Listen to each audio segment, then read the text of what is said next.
सरकार आने से पहले कई वादे किए गए थे। कितने वादे पूरे हो चुके हैं? मेरा ख्याल है कि ऐसा कोई भी काम जो हमने मैनिफेस्टो के अंदर कहा हो और हमने ना किया हो, ऐसा कोई पहलू नहीं है। कोरोना को लेके, जैसे कोरोना महामारी पूरे विश्व में फैल रही है, हर जगह त्राहिमाम त्राहिमाम हो रहा है, लोग मर रहे हैं, बुरे हाल है, उसको लेके पंजाब सरकार की क्या रणनीति है? जो चीज़ें कैप्टन अमरिंदर सिंह जी ने की, मेरा ख्याल कोई और एडमिनिस्ट्रेशन कर नहीं सका और बाद में सरकार ने, सेंट्रल सरकार ने भी उनको फॉलो अप किया। नवजोत सिंह सिद्धू कि वो कांग्रेस छोड़ के आप में आ रहे हैं?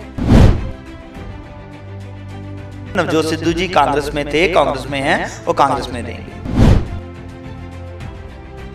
आए दिन सोशल मीडिया पे एक नोटिफिकेशन जारी हो रही है चेयरमैन को लेके मार्केट कमेटी की, तो वो कहाँ तक सही है? देखिए, सोशल मीडिया के अंदर कोई भी बंदा मुंह उठा के कोई भी नोटिफिकेशन डाल दे, लेकिन पंजाब सरकार की नोटिफिकेशन को पंजाब सरकार अपनी वेबसाइट पे भी डालती है। जब वो नोटिफिकेशन करते हैं वो डीसी साहब को, एसडीएम साहब को, सबको उसकी कॉपी करते हैं। हमारे पठानकोट की शान है मुक्तेश्वर धाम, जो 5,500 साल पुराना है। बेराज का काम चल रहा है, तो क्या वो जो मुक्तेश्वर धाम है वो बचेगा? मुक्तेश्वर मंदिर भी बनेगा, मंदिर का अस्तित्व भी वैसे ही कायम रहेगा और कोई दुनिया की ताकत उस मंदिर को पानी में मर्ज नहीं होने देगी। मैंने 8 तारीख को उस छिंज मेले के अंदर, जहां पे माननीय बीजेपी के विधायक दिनेश सिंह बब्बू जी भी बैठे थे, बीजेपी के एमपी इलेक्शन लड़ने के लिए स्वर्ण सलारिया जी भी बैठे थे, तो मैंने स्टेज के ऊपर अनाउंस किया था कि मुक्तेश्वर मंदिर के लिए कैप्टन अमरिंदर सिंह जी से मैंने डिमांड रखी थी कि सर, उस मंदिर को बचाने के लिए हमें 8 करोड़ रुपया दिया जाए। मुक्तेश्वर मंदिर साडे हिंदुओं के धर्म लिए बहुत बड़ा साडा जिहड़ा सी पुरातन मंदिर सीगा, और मैं प्रपोजल लैके गया महाराज साहब को, और बड़ी खुशी की गल है कि अज इस धरती ने अनाउंस कर लगा 8 करोड़ रुपया कैप्टन साहब ने ओदी रिटेनिंग वाले मंजूर कर लिया है ते मंदिर साडा कायम रहेगा।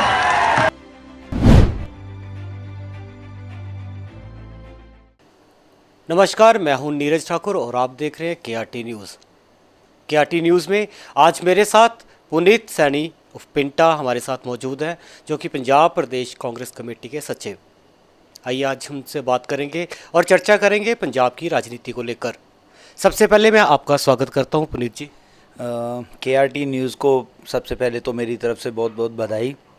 बहुत अच्छा काम कर रहे हैं और मैं आशा करता हूं आगे भी वो इससे अच्छा काम करें और हमारे मीडिया जगत में अच्छा नाम कमाएं। धन्यवाद पुनीत जी। आपकी सरकार जो है कांग्रेस की 3 साल हो गए हैं यहाँ पे। सरकार आने से पहले कई वादे किए गए थे कैप्टन अमरिंदर मुख्यमंत्री पंजाब की तरफ से। कितने वादे पूरे हो चुके हैं? देखिए, जो मैनिफेस्टो के अंदर हमने वादे किए थे, ऑलमोस्ट हम सभी के ऊपर खरे उतरे हैं और हमने जो जनता के बीच में अपने उद्देश्य थे, काम करने के उद्देश्य थे, वो लेके गए थे। और आज कैप्टन अमरिंदर सिंह जी की सरकार को बने हुए 3.25 साल होने जा रहे हैं और मेरा ख्याल है कि ऐसा कोई भी काम जो हमने मैनिफेस्टो के अंदर कहा हो और हमने ना किया हो, ऐसा कोई पहलू नहीं है। लोगों का तो ये कहना है, जनता का ये कहना है कि कुछ वादे ही पूरे किए गए हैं, कुछ में से मीन्स 30% वादों को भी पूरा नहीं किया गया। आपका क्या कहना है इसके बारे में? देखिए, जहाँ तक जनता का कहने की आप बात कह रहे हैं, मैं आपसे किसी हद तक सहमत नहीं भी हूँ, क्योंकि कई काम ऐसे हैं जिनको करने के लिए एक समय और उनकी समय के साथ साथ उनकी जो फॉर्मेलिटीज़ हैं उनको पूरा करने में समय लगता है। और मेरा ख्याल है कि पंजाब सरकार हर अपने वादे के ऊपर तत्पर है और आगे भी बढ़ के आगे काम करेगी। कोरोना को लेके, जैसे कोरोना महामारी पूरे विश्व में फैल रही है, हर जगह त्राहिमाम त्राहिमाम हो रहा है, लोग मर रहे हैं, बुरे हाल है, उसको लेके पंजाब सरकार की क्या रणनीति है? शायद आपको पता होगा जी कि जब ये लॉकडाउन का समय आया था और ये महामारी जो विश्व के अंदर जो फैली हुई है, जब हमारे हिंदुस्तान के अंदर इसने पाँव पसारे, तो मेरा ख्याल है सबसे पहले कैप्टन अमरिंदर सिंह जी ने ही पंजाब में लॉकडाउन करके तो इसकी शुरुआत करवाई थी। और सबसे बड़ी जो बात थी उनकी कि जो चीज़ें कैप्टन अमरिंदर सिंह जी ने की, मेरा ख्याल कोई और एडमिनिस्ट्रेशन कर नहीं सका, और बाद में सरकार ने, सेंट्रल सरकार ने भी उनको फॉलो अप किया।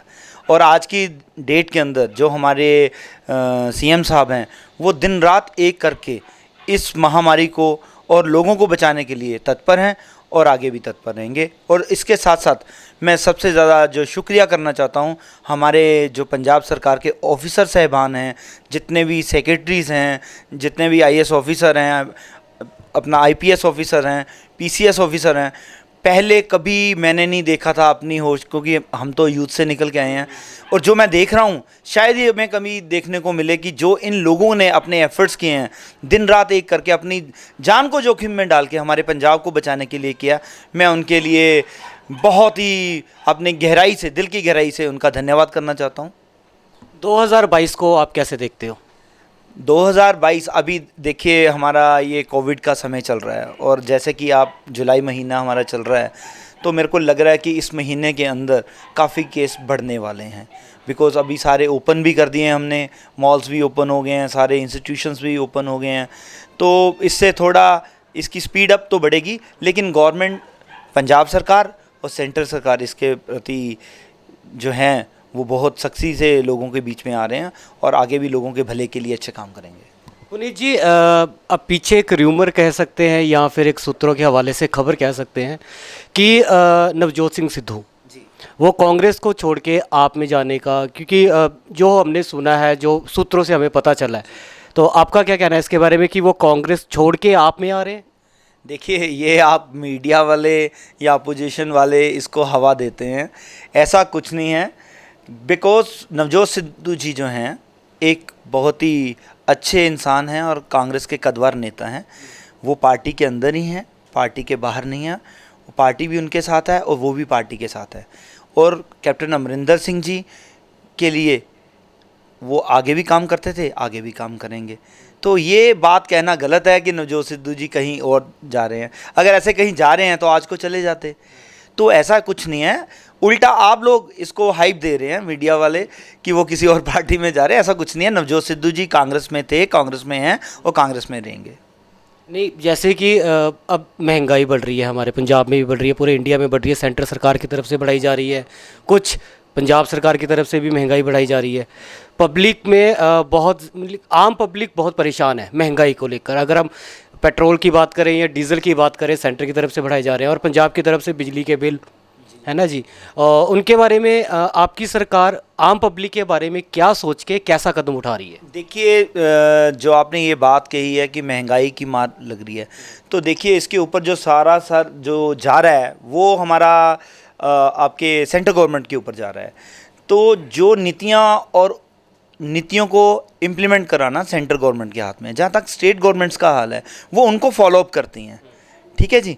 और ये अब आपने इसके बीच में एक मुद्दा लाया पेट्रोल और डीज़ल का। आप मेरे को बताइए, इंटरनेशनल मार्केट के अंदर पेट्रोल और डीज़ल का रेट कम है, तो हिंदुस्तान में हमारी जो सरकार है, माननीय हमारे प्रधानमंत्री जी हैं नरेंद्र मोदी जी, मैं आप उनसे पूछिए ना कि पेट्रोल के रेट क्यों बढ़ाए जा रहे हैं।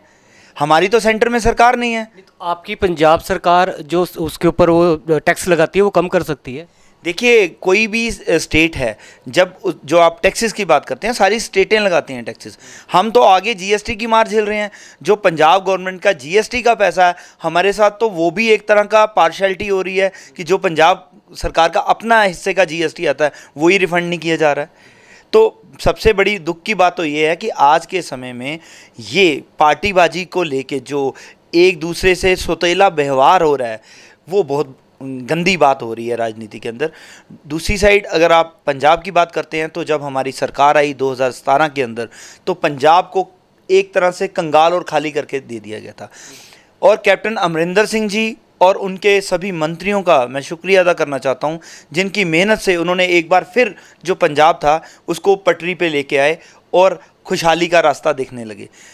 बाई चांस हमारे एक जो ये कोविड का पूरे विश्व के अंदर आ गया और इसमें आ गया, तो उसमें हमें थोड़ी सी प्रॉब्लम को फेस करना पड़ा कि कोविड की वजह से जो हमारे काम स्पीड अप होने लगे थे तो उसमें एक ब्रेक लग गई। अदरवाइज़ ऐसा कुछ नहीं है जी। हम आगे भी काम के लिए तत्पर थे, अब भी रहेंगे, और आने वाले टाइम के अंदर 2022 से पहले भी भगवान से हम प्रार्थना करते हैं कि ये जो हमारी मुश्किल की घड़ी है इससे हम जल्दी से बाहर निकलें। हमारा सबसे पहले फ़र्ज़ अपनी जनता को सेव करना है और उसके बाद विकास को। जहाँ तक विकास का सवाल है, पंजाब पहले भी 1 नंबर सूबा था जब कांग्रेस सरकार हुआ करती थी, अब फिर बनेगा। तब भी कैप्टन अमरिंदर सिंह जी की अगुवाई थी 2002 से लेकर 2007 तक, और अब भी 2017 से लेकर 22 तक कैप्टन अमरिंदर जी की अगुवाई होगी, और आगे 22 के बाद भी उनकी अगुवाई होगी, और हम पंजाब को फिर से नंबर 1 सूबा बनाएंगे। आज पंजाब में जो सबसे बड़ा चर्चा का विषय बना है वो है बिजली के बिल, क्योंकि पंजाब ही बिजली को बनाता है, उत्पादन, और उसके बाद इतनी महंगी बिजली पंजाब की ही जनता को, वो क्यों? देखिए, सबसे पहले आपको मैं एक बात क्लियर कर देना चाहता हूँ। पंजाब के पास जो नेचुरल सोर्सेज हैं वो बहुत कम है। जो हमारे एक तरफ से रावी की एंट्रेंस है, तो रावी के ऊपर रंजीत सागर डैम बना है जिसमें 65% शेयर होल्डिंग जो है पंजाब सरकार की है, 28% J&K गवर्नमेंट की है, और जो बाकी की रेशो बचती है वो हिमाचल गवर्नमेंट के अंदर है। और ये प्रोजेक्ट जो है हमारा इरिगेशन बेस्ड प्रोजेक्ट है, और इसके ऊपर हमारी जो कैपेसिटी है अराउंड 600 मेगावाट का ये प्रोजेक्ट है, 600 मेगावाट का, और चला हम इसको 125 रहे हैं, बिकॉज हमें जो पानी छोड़ना होता है वो इरिगेशन बेस के ऊपर छोड़ना है। तो हमें जो आपका मुद्दा था कि पंजाब सरकार बिजली बना रही है, तो मैं आपको दूसरी तरफ मैं लेके चलता हूँ आपको कि दूसरी जो स्ट्रीम हमारे आती है, सतलुज जो व्यास आती हैं, उनके ऊपर प्रोजेक्ट बने हुए हैं, लेकिन जो हमारी खपत है वो बहुत ज़्यादा है। और कोल, आपको भी माला इंटरनेशनल मार्केट के अंदर जो कोल आ रहा है उसके रेट्स बड़े इंक्रीज़ हो रहे थे, तो जैसे हमें परचेजिंग करनी पड़ती है तो उसका जो असर है वो पंजाब सरकार के ऊपर पड़ा। लेकिन पंजाब गवर्नमेंट ने इन सब चीज़ों को इग्नोर करके फिर भी किसानों को फ्री बिजली दी है। उनकी आर्थिक तंगी को देखते हुए उन्होंने उनके ऊपर कोई टैक्स नहीं लगाया, लेकिन सेंट्रल गवर्नमेंट अपने मतलब कि घुमा फिरा के उनके ऊपर टैक्स लगाने की सोच रही है, और लोगों में ये कह रहे हैं कि पंजाब गवर्नमेंट करे। ऐसा कुछ नहीं है। पंजाब सरकार अभी भी पंजाब के लोगों को सस्ती बिजली देने की तरफ है। कब तक? देखिए, पिछली सरकार के अंदर कुछ PPA साइन हुए थे जिसे हम पावर परचेज एग्रीमेंट कहते हैं, तो तब कुछ आदमियों ने, मैं किसी के बारे पर्टिकुलर बोलना नहीं चाहता हूँ, उन्होंने पंजाब के जो हालात थे उसको मद्देनज़र नहीं रखा, और अपने आप को देखते हुए अपना आपको कैसे आगे बढ़ाना है तो PPA साइन कर लिए। अब पंजाब सरकार जब पावर में आई, इसमें पंजाब सरकार के अंदर कांग्रेस पावर में आई कैप्टन अमरिंदर सिंह की अगुवाई में, हम उन सारे PPO को रिवाइज़ कर रहे हैं ताकि वो जो बिजली जो इन्होंने सौदे दूसरी कंपनियों के साथ किए थे वो बहुत एक्सेस रेट के ऊपर किए थे। अब आप ही बनाइए कि आप एक चीज़ को 5 रुपये में अगर बना रहे हैं तो आप जनता को 2 रुपये में कैसे दोगे? तो इसीलिए हम उन प्रोजेक्टों को रोक के बैठे हुए हैं और उनकी जो है PPA उनको रिवाइज़ करने जा रहे हैं। और जहाँ तक सवाल उठता है पावर का, तो नेशनल ग्रिड से जो हमारा पूल बनता है उसके अकॉर्डिंगली हमें बिजली जो है मिलती है। तो उसके अकॉर्डिंगली आप ये देखेंगे कि जब अकाली गवर्नमेंट थी यहाँ पे, BJP अकाली गवर्नमेंट, तो हमें कितने कट का सामना करना पड़ता था। लेकिन आज की डेट में हमारी मैनेजमेंट देखिए या हमारी बिजली बोर्ड को देखिए, जिन्होंने इस समय के अंदर भी किसी को तंगी नहीं आने दी, और हमारी ट्रांसमिशन सिस्टम को देखिए आगे से उसका ढांचा कितना बदल दिया है, और आने वाले समय के अंदर भी आप देखेंगे कि इसको और हम बढ़िया बनाने जा रहे हैं। और रही बात कि आपकी रेट के ऊपर, तो घबराइए मत, ये एक अफवाह है, ना तो हम रेट इंक्रीज़ करेंगे ना होने देंगे। जनता के ऊपर किसी तरह का बोझ जो है पंजाब सरकार नहीं आने देगी। पिंटा जी, आप आम आदमी पार्टी को कैसे देखते हो? क्योंकि जैसे दिल्ली में एक बार फिर से अपने केजरीवाल जी आ गए हैं ना, क्योंकि उन्होंने वहाँ पे हॉस्पिटल्स का देख लिया, बिजली का सब कुछ फ्री कर दिया, लेडीज़ को ट्रांसपोर्ट्स में फ्री कर दिया, सब कुछ किराया नहीं है। आप आम आदमी पार्टी को पंजाब में किस लेवल पे देखते हो? आपका बड़ा अच्छा सवाल है और मेरे को खुशी हो रही है, मैं आपको जवाब देने जा रहा हूँ। आपने बात की हॉस्पिटल्स की, आपने बात की इसकी किराए की, बसेस के, तो आप सबसे पहले मैं आपके माध्यम से जनता को भी कहना चाहता हूँ, आपको भी कहना चाहता हूँ, काइंडली आप भी चेक कीजिए, पंजाब गवर्नमेंट ने ये सारी फैसिलिटी पंजाब में दी हुई हैं। बट अगर हॉस्पिटल्स की देखे जाए तो हॉस्पिटल्स में तो आज भी प्रॉब्लम्स चल रही हैं पंजाब के हॉस्पिटल्स। अगर हम अपने डिस्ट्रिक्ट पठानकोट की बात करें तो डिस्ट्रिक्ट पठानकोट में कोरोना का टेस्ट ही नहीं हो पा रहा अभी तक। क्योंकि देखो ना, अगर आप हॉस्पिटल की बात करते हो तो कोरोना का टेस्ट जो है वो अमृतसर में किया जा रहा है, नॉट इन पठानकोट। पठानकोट इतने बार हॉस्पिटल जो है इतने बार प्राइज़ भी ले चुका है, फर्स्ट अवार्ड भी लिया है, सेकंड भी पोजीशन पे आया है, फिर भी नहीं हो पाया। तो कहीं ना कहीं सरकार की भी कमी रही है इसमें। ऐसा कुछ नहीं है जी, ये एक ऐसी महामारी आई थी जिसके बीच में हमारी ट्रांसपोर्टेशन, हमारे हवाई जहाज़ जो बाहर से हमारे इंटरनेशनल बॉर्डर्स के ऊपर हमारे जो बाहर से सामान आना है, तो उन चीज़ों के ऊपर सारी ब्रेक लगी थी। दूसरा, ये जो कोरोना को लेके आप बात कह रहे हैं, तो ये हमारे विश्व के अंदर ये महामारी का किसी को मालूम नहीं था। तो उसके टेस्ट के लिए भी जो मशीनें बनाई जानी थी, वो उसके लिए हम प्रिपेयर्ड ही नहीं थे। लेकिन हमें खुशी हो रही है फिर भी हिंदुस्तान के अंदर एक शॉर्ट टाइम के अंदर हमारे साइंटिस्ट ने, हमारे डॉक्टर्स ने इतनी मेहनत से सारा जो मैनेज किया है कि आज की डेट में भी हम 36 घंटे के अंदर सारे कोरोना के टेस्ट को जो है उसकी रिपोर्ट्स को पब्लिक के बीच में ला रहे हैं, और जितने भी टेस्ट आ रहे हैं किसी को पेंडिंग नहीं छोड़ा जा रहा है। और रही बात पठानकोट के हॉस्पिटल की, बात करूँ मेरे लिए, मैं आपको पहले भी कहा और मैं अब भी कह रहा हूँ, जितना अच्छा काम हमारी पठानकोट की मैनेजमेंट के अंदर हुआ है, हमारे डीसी साहिबान की, हमारी एसडीएम साहिबान की, और बाकी हमारे एसएसपी साहब की, और हमारी पंजाब पुलिस की, हमारे वॉलंटियर्स की, हमारे सारे डॉक्टर्स की, किसी ने अपनी जान की परवाह किए बिना दिन रात एक करके कोरोना के ऊपर काम किया है। और आपको भी मालूम होगा, सबसे ज़्यादा ठीक होने का जो रेशो थी वो पंजाब के अंदर पूरे पठानकोट में है। अब हम अकाली की बात कर लेते हैं। अब जैसे कि अकाली भी ढींढसा बोल रहे हैं कि अकाली दल जो था वो हमारा था, है ना जी। और अब अकाली में भी फूट पड़ रही है। वैसे ही सुजानपुर में अगर हम बात करें तो वहाँ पे कांग्रेस में भी फूट पड़ रही है, पहले भी थी अभी भी है, जिसका फ़ायदा शायद बीजेपी या आम आदमी पार्टी लेके जा सकती है। आप क्या बोलेंगे इसके बारे में? देखिए, जहाँ तक अकाली दल की बात है, ये उनके अपने परिवार के, अपने घर की बात है। तो जो सीनियर लीडर्स होते हैं, क्योंकि कोई भी दल या कोई भी पार्टी है वो पर्टिकुलर एक आदमी के सिर के ऊपर नहीं होती। वो ये एक मोती के अंदर, जैसे मतलब कि माला के अंदर मोती पिरोए जाते हैं, उसी तरह पार्टी के अंदर भी ये सभी नेतागण मिलकर एक पार्टी को बनाते हैं। तो आज अगर उनके बीच में कोई बात है तो इसके बारे में बादल साहब या ढिंडसा साहब या ब्रह्मपुरा साहब बोल सकते हैं, मैं तो इसमें बोल नहीं सकता। हाँ, जहाँ तक सवाल हमारी कांग्रेस पार्टी का, हम एकजुट हैं।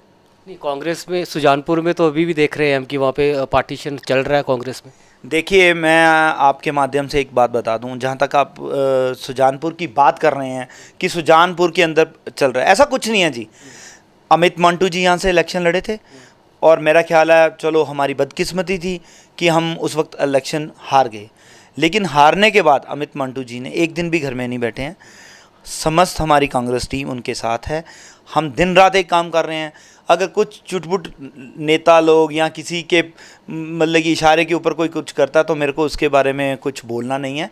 लेकिन कांग्रेस, हमारे जितने भी नेता हैं, विनय महाजन जी हैं, अमित मंटू जी हैं, उसके अलावा हमारे आपके नरेश पुरी जी के बारे में हम कुछ बोलना नहीं चाहता। वो पार्टी के बड़े नेता हैं, वो भी पार्टी के एक सदस्य भी हैं। लेकिन बात यह है कि इलेक्शन के टाइम में वो हमारे जो नेता थे उन्होंने पार्टी के अगेंस्ट इलेक्शन लड़ा। लेकिन फिर भी हमारे पार्टी के नेता, मैं उनकी बड़ी रिस्पेक्ट करता हूँ, मेरे बड़े भाई हैं। तो आपने बात जहाँ तक कांग्रेस की फुटबाजी का कहा है, तो कांग्रेस में फुट नहीं है। चंद लोगों की अपनी जो है, अपने आप को उभारने के लिए पार्टी को किसी लेवल के ऊपर बदनाम किया जा रहा है, लेकिन कांग्रेस में फुट नहीं है जी। सर, पठानकोट इम्प्रूवमेंट ट्रस्ट के चेयरमैन को नियुक्ति किया था, उनको बिठा दिया गया, वो कुर्सी पे बैठ गए। जिला प्लानिंग बोर्ड के चेयरमैन अनिल दारा को बनाया, उनको बिठा दिया गया। पठानकोट मार्केट कमेटी पंजाब के शायद पहले 3 नंबरों पे आती है ना जी। उसके बावजूद भी अभी तक पठानकोट कमेटी मार्केट कमेटी के चेयरमैन को नियुक्त क्यों नहीं किया गया? और एक चीज़ और, क्योंकि आए दिन सोशल मीडिया पे एक नोटिफिकेशन जारी हो रही है चेयरमैन को लेके मार्केट कमेटी की, तो वो कहाँ तक सही है? देखिए, सबसे पहले जो आपका सवाल है मार्केट कमेटी को लेके, तो अभी तक ये पठानकोट जो मार्केट कमेटी है पेंडिंग पड़ी हुई है। जो आप ये कह रहे हैं कि उसकी नोटिफिकेशन हुई है, कोई भी नोटिफिकेशन पंजाब सरकार अगर करती है तो 24 घंटे के बाद उसे पब्लिश कर दिया जाता है। तो अगर पब्लिश कर नहीं हुई और आपके इंटीमेशन नहीं आई तो इट मीन्स कोई नोटिफिकेशन हुई नहीं है। ठीक है जी। तो अगर कोई नोटिफिकेशन हुई नहीं तो उसको सोशल मीडिया के ऊपर कोई भी बना के डाल दे, तो आप डाल दें या मैं डाल दूं, तो उसकी तो कोई सेंस बनती नहीं है। पंजाब सरकार इसके लिए तत्पर है और जल्दी इसकी नोटिफिकेशन भी करेंगे। सर, 3 साल 3.5 साल तो हो गए, 2 साल आपके पीछे रह गए, 2 साल तक 3 साल तक अगर आपके चेयरमैन नियुक्त नहीं हुए पठानकोट मार्केट कमेटी के, तो ये कब तक संभावना है कि वे नियुक्त हो पाएंगे? देखिए, जहाँ तक आपकी मार्केट कमेटी पठानकोट को लेके है, आपकी बात बिल्कुल सही है। एक तरफ हमारे J&K बॉर्डर लगता है, एक तरफ हिमाचल का बॉर्डर लगता है, और काफ़ी बड़ा दायरा है मार्केट कमेटी का, और किसानी भी इसके साथ जुड़ी हुई है। लोग दूर दूर से अपनी सब्जियां लेके आते हैं, दूर दूर से फसलें लेके आते हैं। तो किसी कारणवश अगर ये रुकी है तो मेरा ख्याल है पंजाब सरकार से जल्दी अनाउंस करेगी। जहाँ तक ये बात है कि नोटिफिकेशन सोशल मीडिया में आप कह रहे हैं या किसी और चीज़ में आ रही हैं, देखिए सोशल मीडिया के अंदर कोई भी बंदा मुंह उठा के कोई भी नोटिफिकेशन डाल दे, लेकिन पंजाब सरकार की नोटिफिकेशन को पंजाब सरकार अपनी वेबसाइट पे भी डालती है, वो अपने डिस्ट्रिक्ट हेडक्वार्टर के अंदर भी भेजती है, और उसका एक परंपरा ढंग से एक सिस्टम है कि जब वो नोटिफिकेशन करते हैं वो डीसी साहब को, एसडीएम साहब को, सबको उसकी कॉपी करते हैं, उसके ऊपर ही आता है। पंजाब में सर कांग्रेस की सरकार बने 3-3.5 साल हो गए, अभी तक पठानकोट में चेयरमैन ही क्यों नहीं घोषित की गई? क्योंकि पठानकोट की राजनीति में हर कोई बंदा प्रधान बन रहा है, हर कोई बंदा चेयरमैन बन रहा है, और आपने शायद कई साल आपने कांग्रेस पार्टी को दे दिए हैं और आपको अनदेखा भी किया जा रहा है। आप क्या बोलेंगे इसके बारे में? नहीं, ऐसा कुछ नहीं है कि पार्टी की तरफ से मेरे को अनदेखा किया जा रहा है। पार्टी की वजह से ही मैं हूँ। मेरी पहचान, जो पुनीत पिंटा की जो पहचान है, वो कांग्रेस पार्टी से ही है। जहाँ तक चेयरमैनियों का सवाल है, तो इम्प्रूवमेंटर्स भी जो थी, हमारे कद्दावर नेता हैं भभूति शर्मा जी, और एक जो लगातार अलग अलग वार्डों से जीते आए हैं और एक नॉर्मल फैमिली से बिलोंग करते हैं, उनको पार्टी ने इम्प्रूवमेंटर्स का चेयरमैन बना के नवाजा है। उसके बाद आप आ जाइए आपकी मार्केट कमेटी भुआ की, वहाँ पे लक्की जी हैं, उनको बनाया गया है। उसके बाद हमारी डिस्ट्रिक्ट प्लानिंग बोर्ड की अनिल दारा जी, कांग्रेस के सीनियर नेता हैं, उनको बनाया गया है। तो ऐसा तो नहीं, ऐसी कोई तो रुकी नहीं है मेरे साथ। पुनीत पिंटा क्यों नहीं? देखिए, ये पार्टी ने का अंदरूनी मसला है, पार्टी से देख रही है। हाँ, कई बंदों के अंदर एक मंशा होती है कि हम किसी को आगे बढ़ते हुआ नहीं देखना चाहते, लेकिन मुझे उससे कोई फ़र्क नहीं पड़ता। जनता का प्यार, कैप्टन अमरिंदर सिंह जी का प्यार और कांग्रेस पार्टी का साथ, तीनों का मेरे को साथ है, और जिस मंजिल पे मैंने पहुंचना है उसे शायद ही कोई मुझे रोक सकेगा। मैं इसके लिए आपको एक बात कहना चाहूँगा।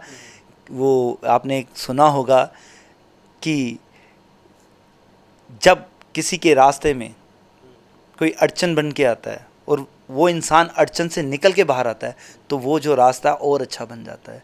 तो ये एक रास्ता जो कठिनाइयों से भरा रास्ता होता है। कई अच्छे लोग भी हैं, कई बुरे लोग भी हैं, कईयों को आप अच्छे भी लगते हैं, कईयों को आप बुरे भी लगते होंगे, कई आदतें हमारी अच्छी नहीं होंगी, कई उनकी अच्छी नहीं होंगी, तो थोड़े से क्लैशेस होते हैं, ऐसा कुछ नहीं है। पुनीत जी, हमारे पठानकोट की शान है मुक्तेश्वर धाम, जो 5,500 साल पुराना है, और आपने काफ़ी संघर्ष किया उसके लिए, है ना? अभी बैराज का काम चल रहा है, तो क्या वो जो मुक्तेश्वर धाम है वो बचेगा? पहले तो आप भोलेनाथ जी की, वो हमारे एक ऐतिहासिक जगह है, उसका 5,500 वर्ष का पुराना इतिहास है। मैं आपके माध्यम से लोगों को एक बात बताना चाहता हूँ कि जब बीजेपी अकाली सरकार थी, तो हमारी जो ये संघर्ष कमेटी थी मुक्तेश्वर धाम की, उनके ऊपर पर्चे करवा दिए गए थे जब उन्होंने ये मुद्दा उठाया था। तो 2017 में जब हमारी सरकार बनी, तो मुझे आज भी याद है, हमारा विलेज जो है अद्दा खू, कोहालों की छलनी, यहाँ पे हम एक छिंज मेला कराते हैं। तो 8 सितंबर 2017 को, जब हमारे बाई इलेक्शन होने से पहले की बात है, तो उससे पहले मैं महाराजा कैप्टन अमरिंदर जी के पास गया था। मैंने उनके पास अपनी पूरी दिल की बात रखी। हमने अपने जो हमारी हिंदुओं की आस्था से भरा एक प्रेरणा स्रोत जगह है, ऐतिहासिक जगह है, इसके बारे में बताया, और उन्होंने एक झटके के अंदर मेरी बात को सराहा, और उसी वक्त उन्होंने इन राइटिंग लिख के जो है रंजीत सागर डैम को दे दिया। और उनके सदके ही मैंने 8 तारीख को उस छिंज मेले के अंदर, जहाँ पे माननीय बीजेपी के विधायक दिनेश सिंह बब्बू जी भी बैठे थे, बीजेपी के एमपी इलेक्शन लड़ने के लिए स्वर्ण सलारिया जी भी बैठे थे, तो मैंने स्टेज के ऊपर अनाउंस किया था कि मुक्तेश्वर मंदिर के लिए कैप्टन अमरिंदर सिंह जी से मैंने डिमांड रखी थी कि सर, उस मंदिर को बचाने के लिए हमें 8 करोड़ रुपया दिया जाए। और आज आपके माध्यम से ही मैं बताना चाहूँगा, 8 करोड़ नहीं बल्कि उन्होंने 10 करोड़ रुपया उसके लिए सैंक्शन करवाया, और ये भी आश्वासन दिलाया हमें कि अगर बेटा इसके बाद भी अगर ज़रूरत पड़ेगी तो पंजाब सरकार और मैं पर्सनली, क्योंकि वो हर धर्म का बहुत आदर मान सत्कार करते हैं कैप्टन साहब, तो मैं पीछे नहीं हटूंगा और ना मंदिर को आँच आने दूंगा। और देखिए आज 10 करोड़ रुपया जो है उस मंदिर के लिए फंड के लिए भी आ चुका है, उसकी प्रपोज़ल बन रही है, उसमें कुछ टेक्निकल ही चीज़ें हैं, जो टेक्निकल बातें हैं जैसे उसके रिवर को डाइवर्ट करना है या उसकी रिटेनिंग वॉल लगानी है, तो ये टेक्निकल बात के ऊपर बैठे हुए हैं हम। फंड भी सरकार की तरफ से आ गया, सब कुछ हो गया। एक आपको बात बता दूं, मैं कोई भी मुद्दा लेके चला हूं तो मैं उससे पीछे नहीं हटता। मुक्तेश्वर मंदिर भी बनेगा, मंदिर का अस्तित्व भी वैसे कायम रहेगा, और कोई दुनिया की ताकत उस मंदिर को पानी में मर्ज नहीं होने देगी।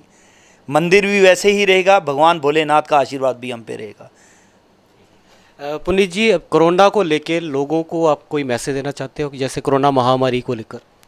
देखिए मैं इस बात को सभी राजनीतिक पार्टियों से हट के एक निवेदन करना चाहता हूं कि देखिए इस महामारी के बीच में हमें किसी तरह का भी पॉलिटिक्स नहीं करना है, हमें एक दूसरे का साथ देना है, हमें सोशल डिस्टेंसिंग बना के रखनी है, हमें मास्क पहनना है, हमें सैनिटाइज भी कराना है जहाँ हमें दिक्कत है, और सबसे बड़ी बात, अगर हमें कहीं लग रहा है कि हमें कोई दिक्कत है तो हमें बेझिझक होके जो हमारे स्वास्थ्य केंद्र हैं वहाँ पे अपनी जांच करवानी चाहिए।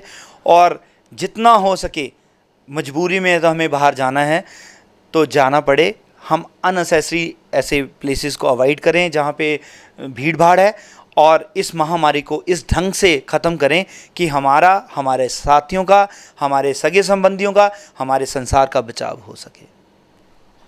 Thank you sir. ये तो थे पुनीत सैनी पिंटा, जिन्होंने अपना कीमती समय हमें दिया और कुछ राजनीति विषयों पर, पंजाब की राजनीति पर, केंद्र की राजनीति पर कुछ हमारे साथ चर्चा की है। हम ऐसे ही किसी और हस्ती के साथ भी आपको मिलवाते रहेंगे। तब तक के लिए नीरज ठाकुर को दीजिए इजाज़त। नमस्कार।